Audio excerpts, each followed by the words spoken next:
that they like, the digital behaviors, the usages, and things like that. And you can use it to drive not just cross-selling more products, but also looking at contextualizing the service, like the ATM example, boosting certain points of interactions, certain favorable behaviors, and so on and so forth. So there's a lot of things that you can do here. You can also use it to increase digital journey completions, right? If you look at that specific source of friction around reliability, you can pinpoint which is that step in that digital journey which is resulting in the most friction, which is resulting in the most dropout, and then go back and fix it, right? And you can go back and fix it by correlating multiple pieces of data and coming up with an insight that is extremely actionable. So the case in point, this UK bank increased digital customer journey completion by twice as much as before, while reducing the manual intervention that was actually required by up to 10%, right? And that's a significant cost savings right there. And more importantly, significant boost in the customer service experience.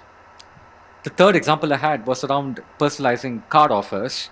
So the example of Grab, Gojek, and fine dining that I was talking about was actually something that was practically recognized as a value driver by a bank in Singapore, who boosted credit card transactions by up to 20% by personalizing offers both online as well as at physical merchants, by looking at the point of sale, and the bank is itself the acquiring bank, and using the merchant location, using the past persona of that particular customer who's shopping, and recommending what could be the next merchant that could be of interest within the geographic vicinity of that point of sale.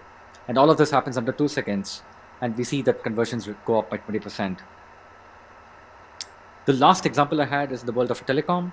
Here, service personalization is a very, very key topic because, as we all know, we look at telco or a telecom service provider as a utility, right? As something that we take for granted. So, how do we engage with a telecom company is usually through the mobile application and the mobile device itself. So, the telecom company in return can actually understand a lot about us, including what do we like, what do we not like, what disrupts our flow, and what keeps us going for the long term.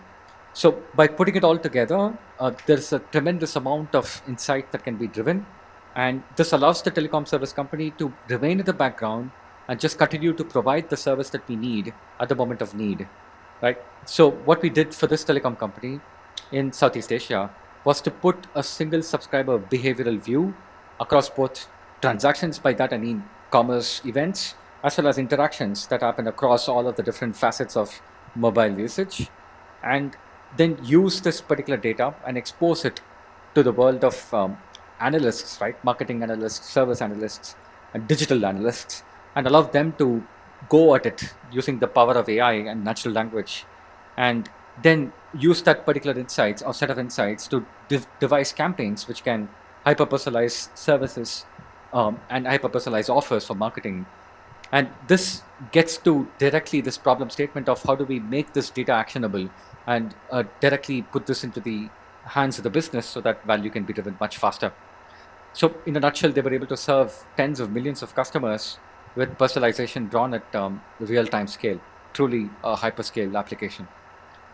So with that, I'll close this session. Thank you very much for taking a listen. You can visit cadence.ai to know more and know more about how we work with the Microsoft Azure technology landscape. Please stay on. We would have 15 minutes of Q&A post my session. Feel free to post questions on the event page. Thank you.